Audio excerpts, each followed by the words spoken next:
Hey everyone, my name is Cameron Snow, the founder of Authors Direct Sales, and I just want to make this quick video just going through some common questions that I see or hear a lot on calls, and just want to essentially provide this information to you and in hopes that it can answer some of your questions as well, because they're very, very common questions, and especially when it comes to running ads.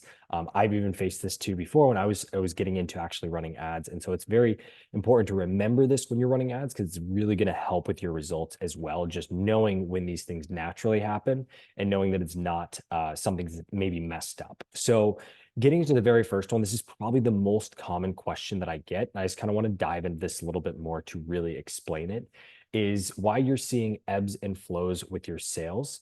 Because you've probably seen a lot of the times where some people will say, like, oh, my sales are very down today, everything's broken, when that is absolutely not the case. And the way that I want to essentially explain this in terms of why it's not the case is because previously, when you're running link, click, and traffic ads, all you can really know essentially is that someone clicked, right? And so when it comes to actually having sales ads, you're actually trying to sell a product to someone. Facebook is really optimizing the algorithm much differently than just trying to get someone to click because it can see everything that's happening on the back end. Now, as well, the buying cycle for someone can be up to 14 days. We've even seen sometimes 30 days plus, even 2 months sometimes, where someone clicks on an ad 2 months ago and they have to be shown the ad 3 or 4 more times or click 3 or 4 more times for them actually to buy. So that's why Facebook essentially will take some days to really just put a lot of impressions out there. And they'll put their impressions out there with the goal of not driving sales, but finding who is going to buy.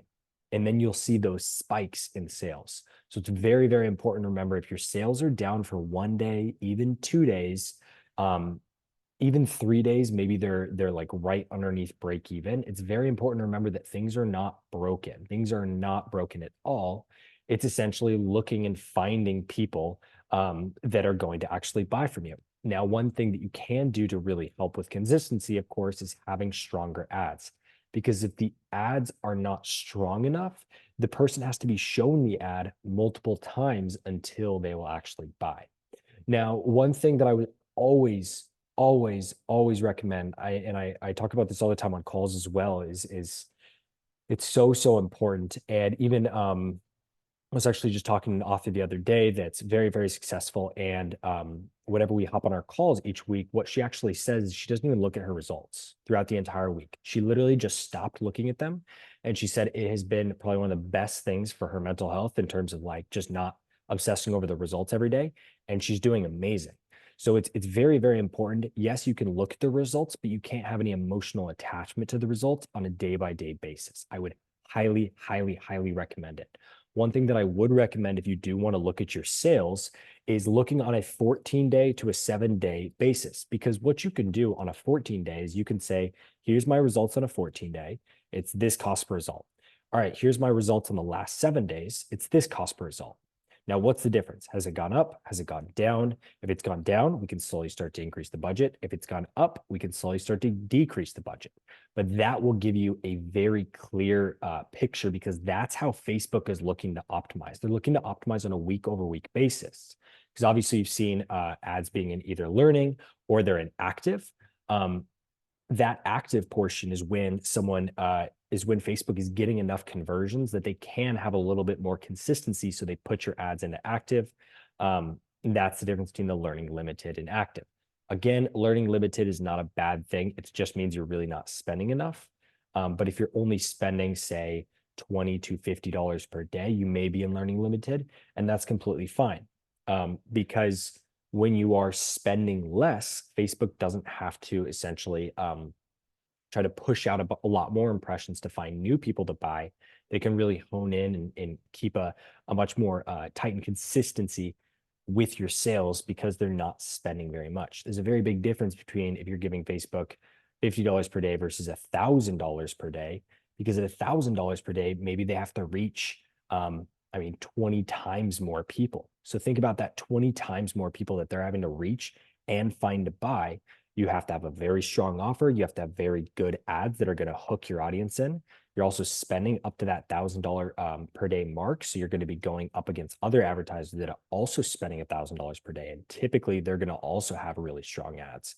And so that's why you can really, um, that's why spending a little bit less can help with that consistency, especially when you're starting out, you're looking to test things. But once you do find those ads that can really work, you can really start to scale them up. But that is why essentially that there's ebbs and flows in your sales is because Facebook is taking the time to find the people that are going to buy.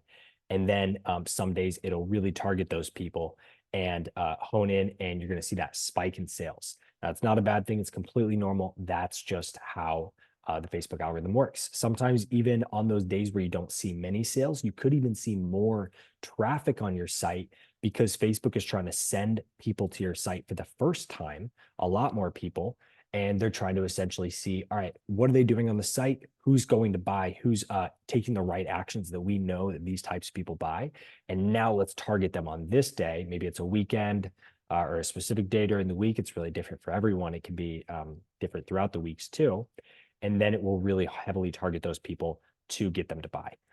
One thing as well to really look at this is just looking at your overall monthly profit and seeing where you are for the month, because it's very important to not just look at Shopify, because whenever you're running those direct sales ads to your store, you always want to look at the Amazon increase as well and make sure that you're taking that into consideration, because we always see the Amazon sales increase. I would say 95, if not more percent of the time. Your Amazon sales will increase. So making sure to always look at your monthly profit, because that's obviously the best indicator of, are things working or they're not working.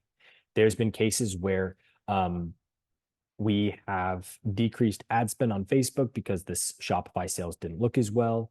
And then the Shopify results looked better, and they were better. There was more profit on the Shopify store, but we looked at the overall monthly profit, and we went from about 46,000 per month down to 39,000 per month.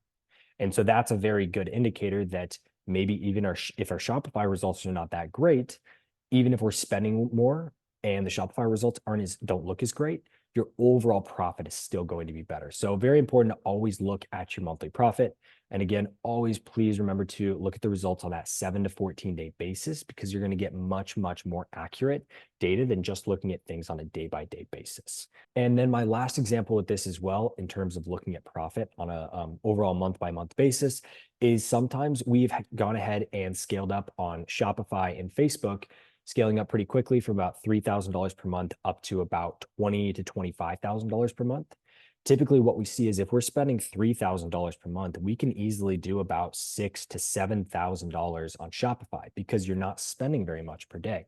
So the algorithm can be very honed in.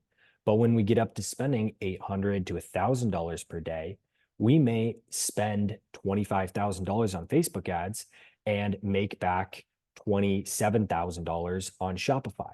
And you may think, oh, that's less of a profit than when I was spending $3,000 per day. But when we look at the Amazon side, we also drove an extra, say, $15,000 to $16,000 of revenue extra on Amazon that was not there before we started running the ads. And then that'll lead to, with all the other sales combined, like a $20,000 to $23,000 profit month.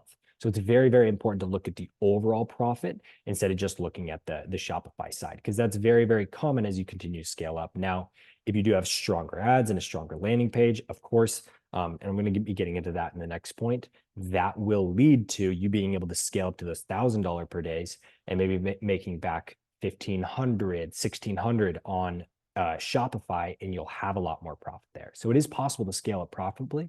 It all comes down to the actual ads, the product page, and the offer. Those are the three most important things.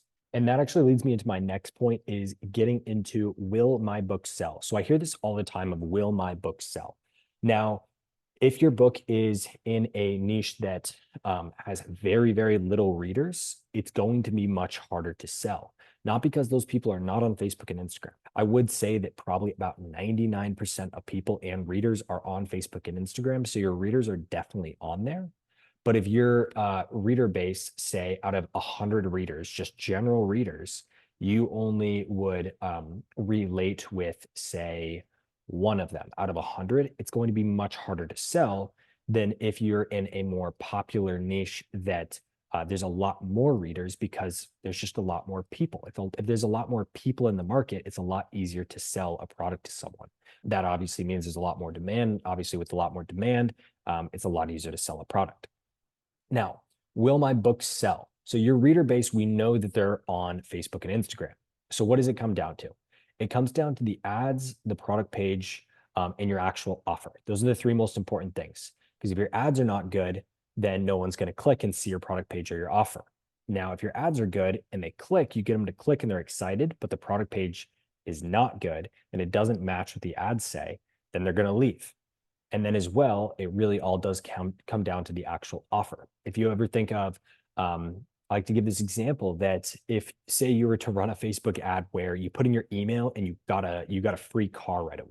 It's just completely hypothetical, but like, and it actually delivered, if something like that actually delivered, that would be the most viral Facebook ad ever, right? It like you wouldn't even need a good ad or a product page to actually sell something like that. It's just the offer. So your offer can play a very, very strong role in actually selling. Say if a lot of people right now are selling, say like an 8-book bundle for $23.99. If you were to sell an 8-book bundle for $600, it doesn't matter how good your ads, your product page are. Maybe if they're like the best ads or product page ever, maybe it would sell. I don't know though, but it really, really comes down to your offer. And you got to find that sweet spot of where to price things. Now, the good thing is we've already have proven offers. So if you have any questions in terms of like what structure of offers work in terms of how many books to bundle together and in what genre, definitely ask that down below in the comments because we have the offers. We know the offers that work because people are selling them right now. So you don't really have to guess there. And it's also kind of just taking into consideration the customer and thinking what they're thinking and saying, would this make sense for them? Is this the right price? Is it priced relatively similar to what other books are priced right now? And if it is, then it's a good offer. And then it's going to come down to the ads and the product page. And it's very, very important to remember that it's not a matter of whether your books will sell or they won't sell. It's how well they will sell on a spectrum. It's not an equation of 0 and 1 in terms of will the customer buy or will they not buy.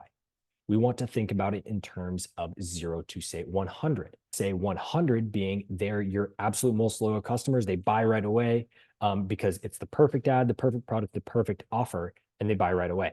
And we want to essentially just find those customers. We want to focus on finding the customers. We can get up to that 80 point with your ads, your product page, your testimonials, things like that, and your offer, of course. Because when someone gets to your page, when they read your ad, you're slowly convincing them to buy. You're slowly convincing them to buy. And then once they do buy, something in that ad or that product page is what actually convinced them.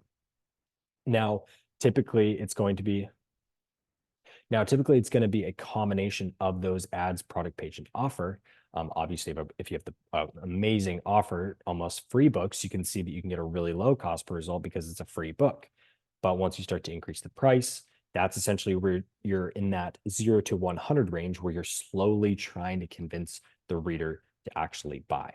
So it's very important to remember it in terms of a 0 to 100 of going through your ads yourself and understanding that when you're reading this, is it giving the customer the right information to know if they want to buy, and is it convincing them enough? Because if you have a product page, say that they click and it's just giving a bunch of details about the book that's not relevant to something that they want to see, then that's not going to go out and sell. Now, I have tons of examples of landing pages and ads and offers that do sell. So if you have any questions about those, just leave them down in the comments down below.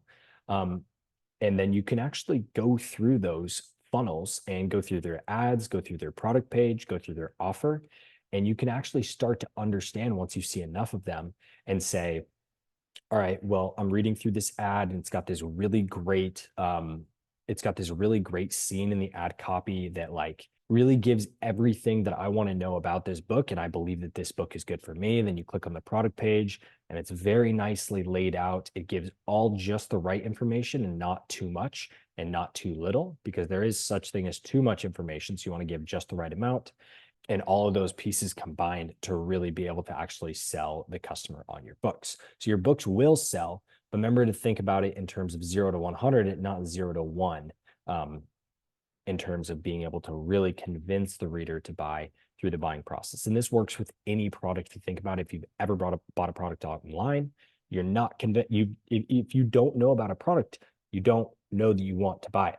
If you see a product and it's something you actually want and you need, a lot of that selling is done from the actual offer because it's something you actually need. And then it's really just the job of the ads on the product page to really guide you through the process, give you just the right information that you need to actually go ahead and buy. So I'd highly recommend also be looking at ads on Facebook and Instagram and thinking about the buying process, thinking how convincing it is to you to actually want to buy these products. And maybe some products only get you up to that 50 points, some get you to 20. They don't convince you. Some get you up to that 100. You're like, I absolutely need this. This is going to be the best product ever. So I would just really try to look through other product pages, other Shopify stores, other ads that don't even have to do with books, just products, because it's really all the same structure in terms of how much can you convince the person that they want to buy the product, and how much can you convince them that this is the right product for them as well. Now, getting into the next piece, we're going to get into why, whenever you try to scale, your profit drops off. Kind of spoke about this in the first section, but I just kind of want to touch on this again in terms of how the algorithm works and how it is thinking when you're scaling up your budget. So, starting out, we're going to say that you're spending only $5 per day. So, at $5 per day, say your CPM is $20. You're going to reach 250 people per day. That's how many impressions you're going to get with a $20 cost per thousand impressions, CPM, $20 CPM, spending $5 per day. You're going to get about 250 impressions per day. Now, it's not very many impressions. Think about that, just a $5 budget. With only serving 250 impressions, Facebook can be very, very picky with the impressions that it serves. So it's going to be able to find it. Maybe if your product is $25, it only needs to find, say, one, maybe one person even every other day for you to be profitable. And so it's going to be very picky in terms of the types of people that it's going to find. So you may be at a $5 cost per result, may be very profitable. But when you start to scale, so you start to scale up to $100. Now at a $20 CPM, you're going to be reaching 5,000 people per day. So not 250, 5,000. So now Facebook is having to imagine your reader base is right here. These are the people that are going to buy. And it's having to essentially push out 5,000 impressions instead of just 250 and find new people to bring them into your pool. Maybe some of those people are going to cost more to reach because there's obviously other advertisers on the platform, and it's a competition between all the advertisers in terms of how the actual bid goes through and how much you actually spend for each ad impression. So that's why essentially when you start to scale up, your reach starts to broaden and continue to find new people and nurture them and get them to sell, all while you're still scaling up. So that's why if you start to scale up from then $100 up to $500 or $1,000 per day, now we're talking about say 30,000 impressions per day of people that you're reaching. And if your offer and your audience or the niche that you're writing in isn't big enough, it's not going to be able to scale as profitably. And that's essentially where the right ads, the right product page, the right offer come down to what you actually can really spend and scale up to.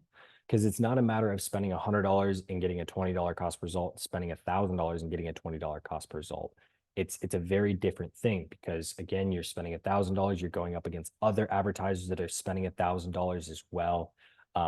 You're having to push out so many more impressions, convince so many more people, and maybe those people aren't going to be your readers because it's just trying to push the impressions out and find your readers. As you start to scale up, your CPM, your cost per thousand impressions, will increase, and so will your cost per result typically, because you're having to push out and find those new readers. And maybe it's not the right, it's the reader.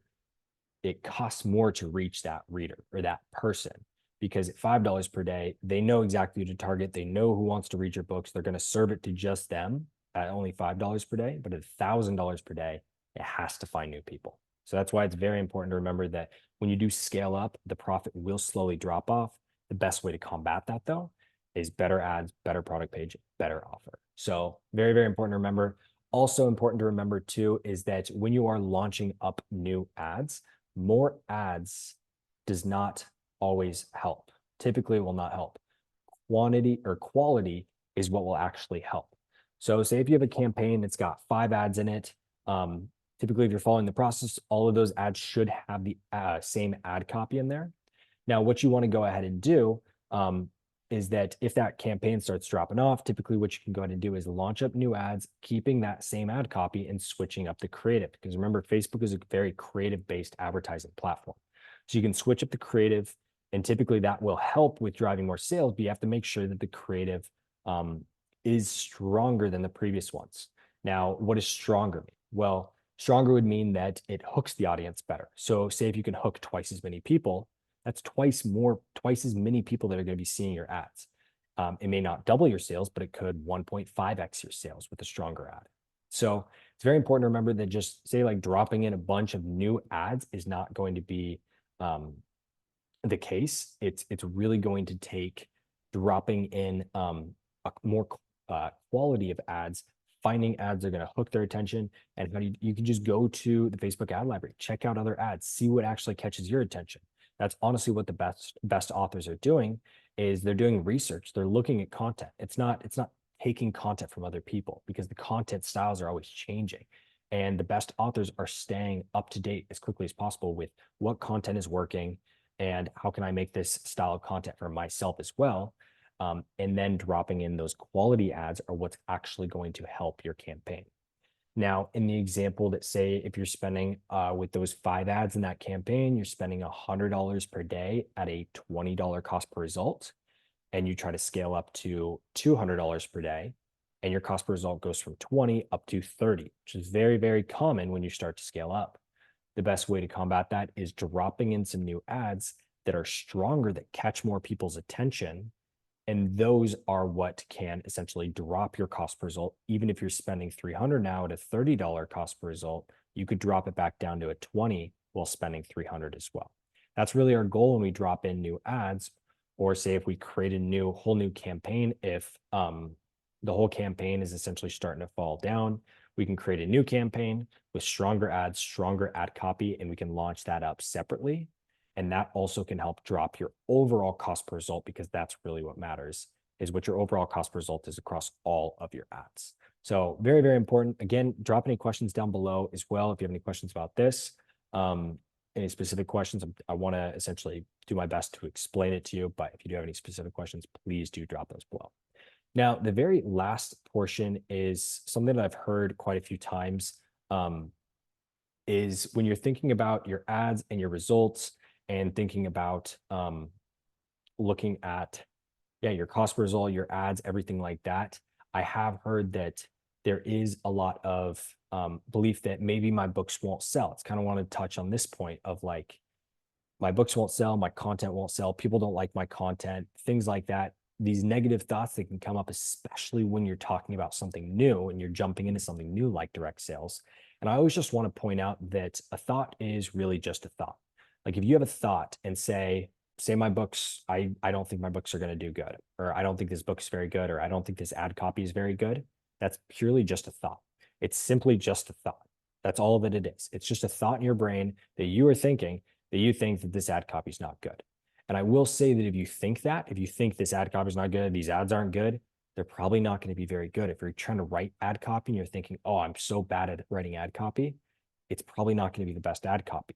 It's very important to remember and to point out those thoughts in your brain whenever you have them, and to remember that they are purely just a thought. It's nothing more than that. You can take it into consideration. You can say, maybe this ad copy isn't the best that it could be. What are ways that I can improve it? But saying things in your head like, this ad copy is never going to work, it's probably not going to work. It's very important to remember to just look at the data and to use the data, and to remember that a thought is purely just a thought. It doesn't have anything to do with what's the actual reality of what it's going to be. Now, of course, like I was saying, it is important to remember to look at your copy and to be honest with yourself and say, could this copy be stronger? Yes, I do think it could be. But to think anything negatively, or to think negatively about the results, or to say, looking at your ads on a day-by-day basis and thinking, oh, everything's broken, it's purely just a thought. And it's important to remember the reality of things. That's why I want to touch on these pieces. Whenever I think negative thought in terms of really anything, to just remember that that is purely just a thought in my brain.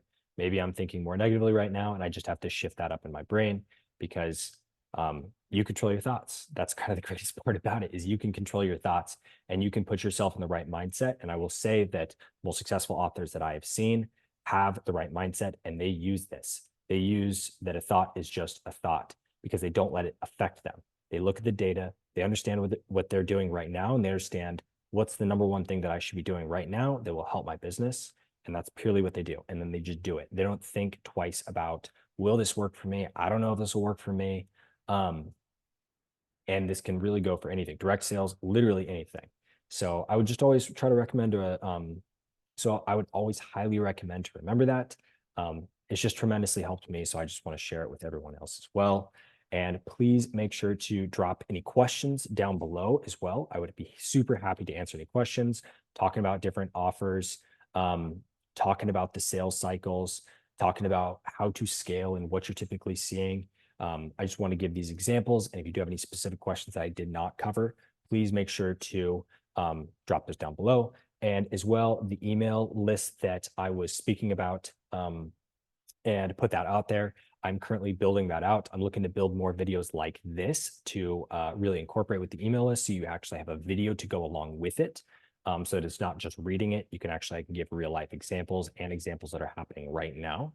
So thank you for everyone that has joined that.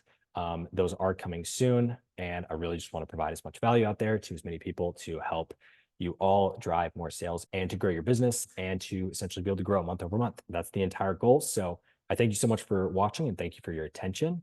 And I will see you in the next video.